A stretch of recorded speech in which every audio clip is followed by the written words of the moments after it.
members of the Commission.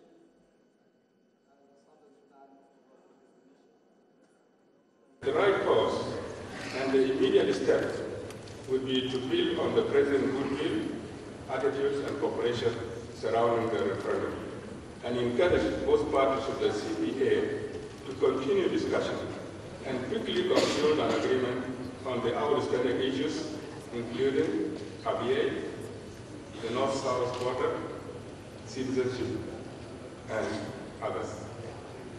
Such a move, I believe, would go a long way toward the full and honest implementation of the CPA, as well as the resolution of the post-referendum issues.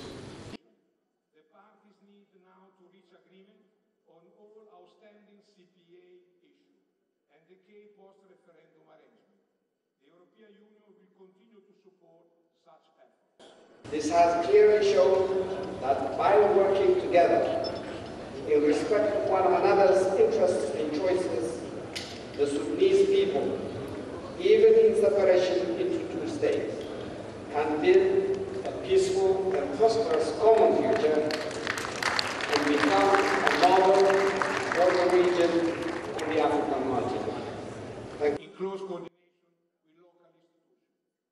Now that we know the firm desire of Southerners you will not be surprised that the European Union, a union of sovereign states, will do its own. Sudan's ability to overcome the formidable obstacles in its path stands as a testament to Africa's capacity to resolve its conflicts and achieve our common goals.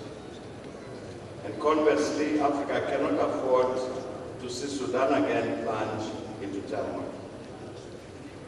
And instead, we express Africa's solidarity with the entire Sudanese people and welcome equally North and South Sudan and the emerging post-referendum situation as building blocks for the ongoing project of African integration.